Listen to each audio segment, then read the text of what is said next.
Two of the most iconic voices in golf are back to save the day and ready to entertain in their newly weekly video podcast. Kostis and McCord, off their rockers. Yes, you found it. We are back with another episode of Kostis and McCord, off their rockers. We're on their rockers right now, right here at Pinehurst Golf Resort, North Carolina. Peter, Gary, Mike Abram here with you. Today we're going to talk a little bit about par threes. No, not par threes on regular 18-hole championship courses, but this new trend in golf, which is a lot of par three courses opening up and getting a lot of attention and play. We've got one right behind us, right here at Pinehurst, called the Cradle. And Peter, Gary, this new trend has become something that you talk about growing the game. I know 8 a.m. Golf's got their threes golf course in Greenville, South Carolina. Gary, you and I were at the grass clippings in Rolling Hills in Scottsdale, which is night lit also. Peter, what do you think about this par three trend? How is this a good thing for the game of golf? I keep hearing the words growing the game. Yeah. And I can't figure out what the hell that means, right? Yeah. Okay. Like PGA Tour players or live golfers playing for more money doesn't grow the game, right? Yeah. But the game is starting to morph a little bit. We've got the Top golf, Yep. right? That's a different form. Right. Wouldn't call it necessarily golf, but it's golf clubs hitting a golf ball. Simulator golf. And then you got sim golf, and now there's been par threes at Pine Valley, at Bandon Dunes, Scottsdale National has a great one. Bad little nine. Yeah. The par threes are very interesting to me because it feeds into today's mentality. I don't have much time. I want to go play. I want to have fun. Yeah. Right? And so that's what a par three golf course does for me, You can go out and beat your brains in on Pinehurst number 2, go in and have a cocktail and come back out and play the Cradle with your buddies and tell jokes and laugh and have fun. And it's a great way, in my opinion, to grow the game. It's great for starting golfers. Yeah. It's great for kids. So I see par threes doing nothing but expanding, Gary. What do you say? Well, if we look at the things that you want to be able to do as a family, whatever, you would like to play golf. Now, we've got global warming, okay? Now, during the day, that might be... How did this turn into global warming? It's going to turn in. Watch this. This is normally not a political watch show. Watch this. So we got that. So can we do this at night? No, can't do it at night unless the golf courses are shorter and you'll light them up. Okay, we'll make a par three. We'll put lights on it. You can go there. Now, okay, let's see. We got pets and so forth. Let's put a dog walk on it too. Dogs are over there like that. Then we could take our kids out. I'm going to go play golf and have the kids go make an amusement thing there, right there in the golf course. So you got night lighted par three. You got a dog walk, and you got a little amusement park for the kids. You go out and play. They do their deal and have some fun. You got a babysitter automatic. Ha! Got to franchise it. What do you think? I think it's really, really cool. When you see the parents and they've got the 4, 5, 6-year-old kids, and let's face it, most members at clubs, certainly public golf courses, they don't want a kid slowing up play, right? But mom or dad want to play with the kids, and the kids can't hit it far. Mm-hmm. So what better place to take them than a par three? I mean, I honestly think that par threes are going to gain in popularity, and they are the way to truly grow the game, because you get the next generations of golfers coming up, going out. Kids don't want to practice. No. Kids don't want to take lessons. Want to have fun. I don't care whether it's baseball or basketball or whatever. They want to play. Yeah. And if you don't give them access to being able to play, they're not going to take up the sport. Yep. So we get them on par three golf courses, and oh, by the way, adults can go out there and have fun too. I think it's a win-win. And it kind of reduces because you're not hitting driver, and there's not a difference of someone hitting a driver 180 versus 320 yards. That's a very that kind of makes it. Yep. Yeah. I mean, if I hit a 7-iron 165 yards, and my 8-year-old hits it 120 yards, it's still a lot of fun. We can still kind of get and this is not a new thing. I can remember playing the mini tours in it was about 1971. Was sure it was 19? 1971. And I remember we played a mini tour down in SoCal where we lived, and there was a night-lighted par 3, I think in La Habra, 1971. And we would go from the tournament, and we would all go there, we get a money game, and we'd play all night until they kicked us out, about 11 o'clock.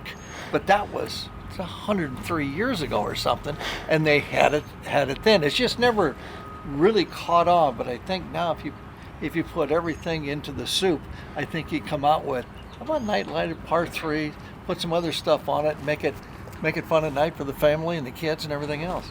Just a thought. Yeah. How does that help everybody's game? Is that something, I mean, we get told, you tell us a lot of time, to work on our short game. What better way to do it than go out and play for maybe a little bit of competition, a little money on a par 3? Well, I will say this. We've got the handicap system that's supposed to neutralize different levels of ability, right? It doesn't work in the sense that we're old now. We can't go to the back tees at Whisper Rock and compete against any one of the tour players that we have there. It's not possible, right? Right. But from 150 yards and in, we can still compete. Yeah. And we don't need anything, right? No, it's true. So now you're going to find that I think competition actually gets better. The age difference becomes a little bit less problematic. I see lots of good reasons behind putting up more and more par 3s. In fact, I would challenge our viewers. When you subscribe and leave us comments about par 3 golf courses that you've played that we've never even heard about.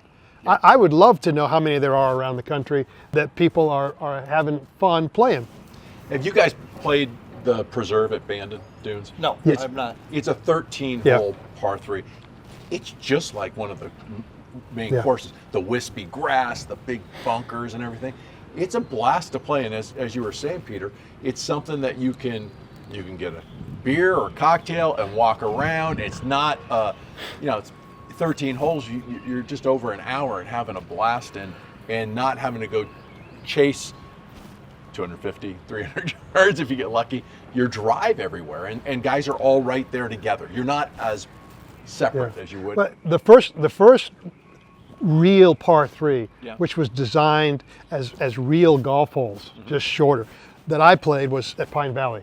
Okay. And they recreated some of the shots from the golf course into the par 3. Yeah. That was the first one I remember playing. Yeah. And subsequent to that, there's a bunch of them. And the key is that they're not just, there's a tee here with a mat and a green over there that's blah and one bunker maybe. They're really well designed holes with small greens for 90 yards and a little bit bigger greens for 130 yards and stuff. I mean, they're challenging. Mm-hmm.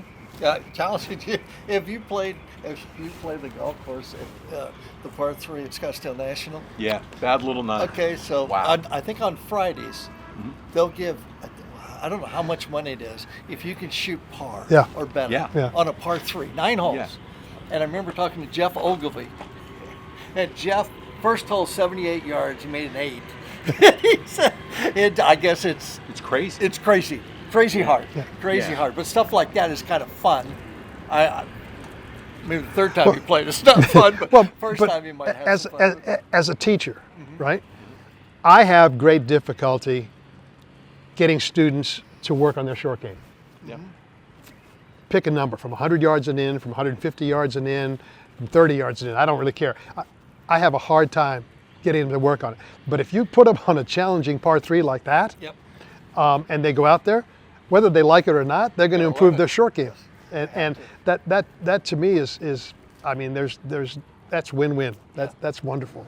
Yeah, back in the fall of 2020, I produced for PXG college golf showcase, which took 4 of the best amateur players, college players, and 4 celebrities. But we did a little event on the Bad Little 9, and you had everything from, we had 2 holes in 1, and we had some 8s and 9s from good players. But I mean, having that challenge, Right behind us, you can see the Cradle. And guys, we're going to get off our rockers in a few minutes and go out and play a couple holes at the Cradle.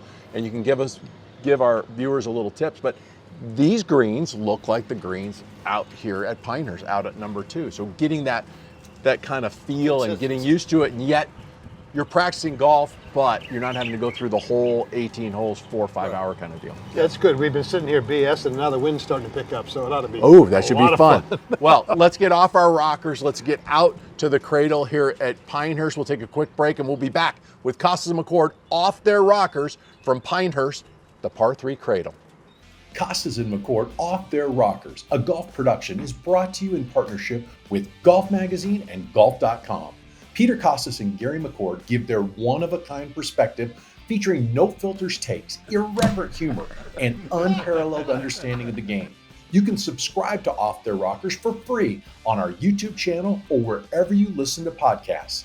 Kostis and McCord Off Their Rockers is made possible by the generous support of sponsors, including Foresight Sports, with the #1 launch monitor on the PGA Tour, the Quad Pro, and their amazing simulators. Kostis and McCord Off Their Rockers isn't just a copycat golf podcast. It breaks the mold, offering premium video and audio content that entertains, educates, and connects.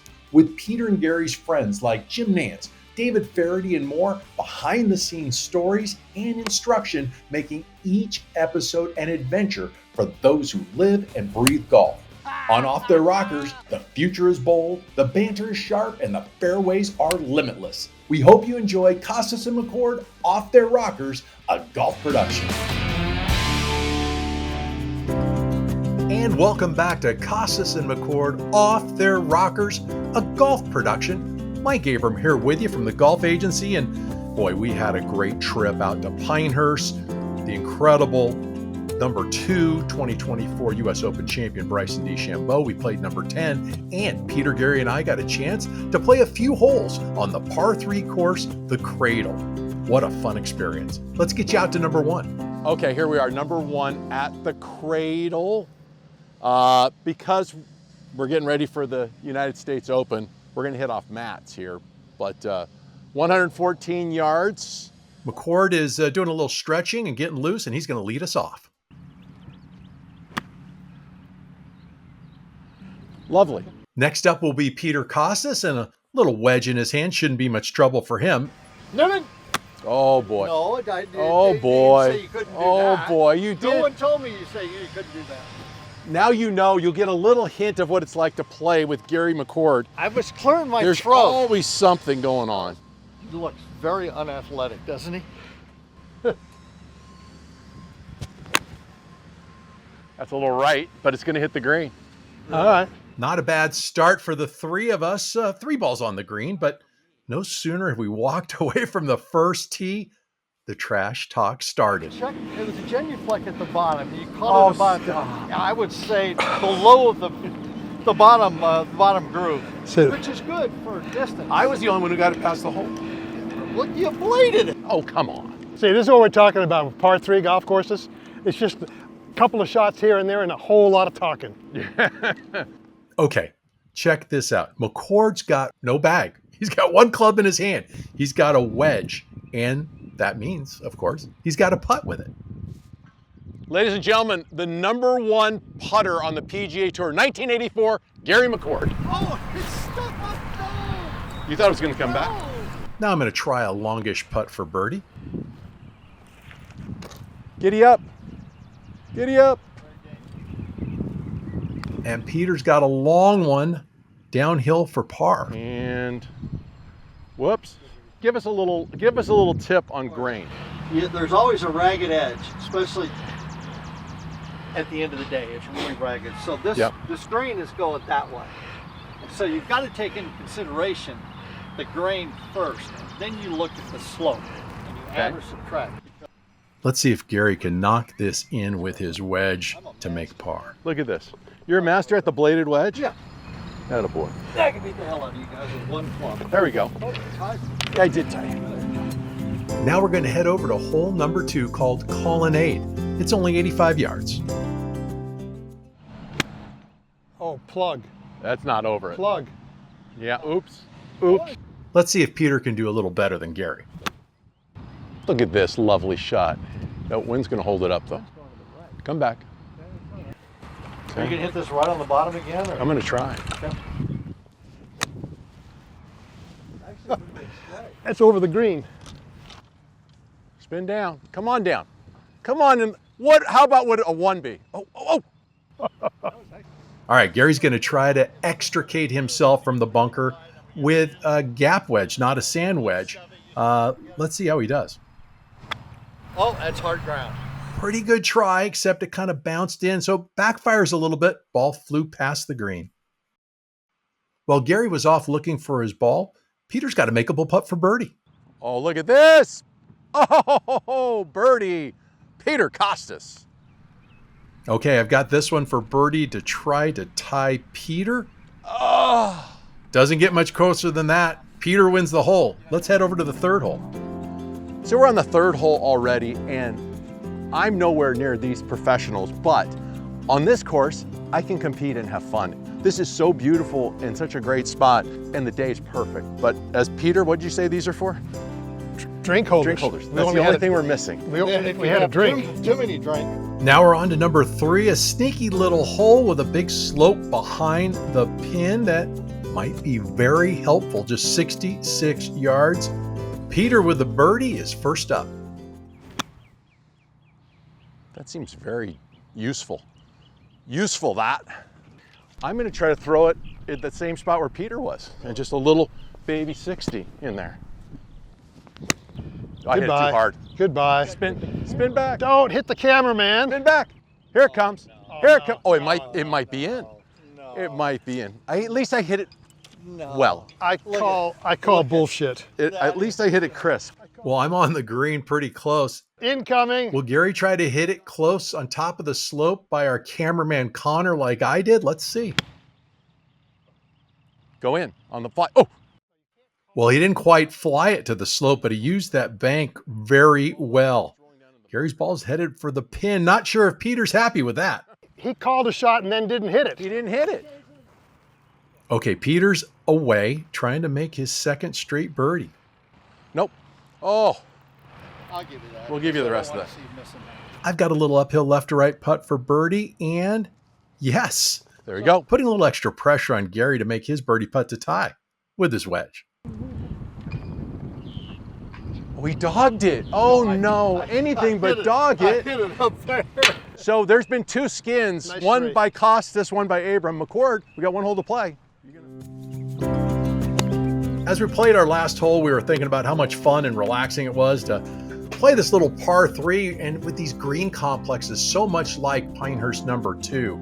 But as we got to the green, our legendary coach, Peter Kostis, had a tip to share with us. This is quintessential Pinehurst number 2. Make the right decision. Obviously, if I want to carry this ball on the green, it's a very difficult shot. I have to control my yardage and trajectory plus or minus a yard. So I'm going to show you a couple different ways of playing this. If I go with my lob wedge and try to spin it up in the air, see, that's very difficult. That's the problem with that shot, okay? So you're going to see a lot of players opting out, and when they get in a situation like this, they're going to go ahead and use a 7-wood, they're going to use a 3-iron, they're going to use a putter, 7-iron. They're going to play a lot of bump and runs.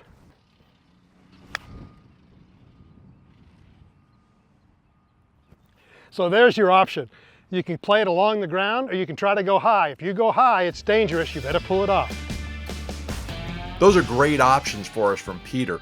And remember, you can watch dozens of his tips from other episodes right here on the YouTube channel. So make sure to subscribe. It's free.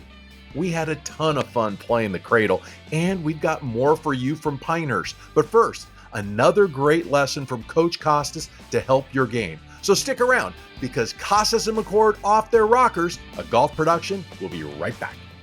Visit our website, KostisMcCord.com. Subscribe to our YouTube channel or podcast, and follow us on social media at Kostis McCord Off Their Rockers.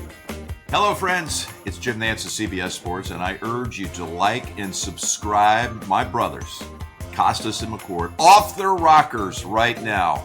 You'll enjoy it. Now it's time for Coach Kostis. Peter gives us some great tips to help our games. There's lots of pieces of bad advice out there in the golf universe. There may not be anything any worse than, hey, keep your head down. Keeping your head down is disastrous. Why? Well, first of all, your spine consists of three parts. You got the lumbar spine, you got the thoracic spine, and you've got the cervical spine. And if you keep your head down, you've locked your cervical spine. What's that going to do? It's going to reduce your ability to turn back, and if you really keep it down coming forward, you're not going to have any kind of follow through to speak of. So we don't want to keep the head down. What we want to do is keep the head relatively still in space, but still rotating and moving. So when I set up to this golf ball, I've got this long stick. You can get an 8-foot snow stick and stick it in the ground and do the same thing. I'm going to get my head just against this stick, get my posture set up. So now I've set my spine angle, I've set my head position behind the golf ball. Now what am I going to do? Well, I'm going to rotate my head a little bit to the right, preset it so that I can make my full turn. Then as I come forward, I'm going to stay back with the head to there, and then as I swing through, I'm going to let my head rotate. It's not going to move this way, it's not going to move this way, it's not going to fall back, it's going to stay in line, but rotate. This allows me to keep my spine angle coming forward. It allows me to release the club from underneath me rather than from around me. So as you get comfortable with this, I'm going to take a ball out of here, make some practice swings, rotate, rotate, rotate. Just like any other sport, you want to keep your eye on the ball. Once we made contact, and hopefully we make contact, the ball's out there someplace. So as I come forward, boom, I rotate my head to follow the golf ball, I pick it up in my vision and complete my follow through. So no more head down, folks. Try to keep it still in space in sense of not going up and down and sideways too much, but let it rotate to the right and certainly let it rotate to the left in the follow through. That's the only way that you can complete your follow through. Peter and Gary, how cool, we were just talking about par 3 courses, how much fun they can be. This one here at the Cradle at Pinehurst is awesome. It's a blast. It's really good. Apart from the banter, which was really headache inducing, but What? Something different? no, Okay, there you but it's in a confined area. Yeah. On a big golf course, I can walk Yeah. farther away from Really? you. No. On this, I'm stuck. longer Yeah, legs, I'll catch it's unbelievable. No, but it's great. It's a lot of fun. And you know what? The points I made in the opening of the show Yeah. about equalizing abilities clearly was evident It today. clearly was evident, Yeah. for sure. Yeah, And he's Gary, a chump. Gary chose He's a chump. Gary chose to play with one club, which you had fun doing that. It was a little bit of a different challenge, right? It was fun, really, to watch you play at the top of your game, yeah, thank and to you. show all Yeah. of your expertise in different golf shots, I and then just tried to verbalize make- those. I thought it was fantastic. You like to do that. He's I was just trying to such- make contact. He's such a good player. He really is a good Stop, player. stop. For more Kostis and McCord off their rockers, make sure to subscribe, it's free, and click the notification bell so you never miss an episode. There's also, we've got the boys were playing at their club, Whisper Rock in Scottsdale. We had 3 holes with these 2 guys playing. You can watch them actually hit drivers against each other and have a little fun. Not Very very good. far, Not but very yeah, far. we can hit drivers. For Peter Kostis, for Gary McCord, thanks for being with us again on Kostis and McCord off their rockers. We'll be back with another episode very soon.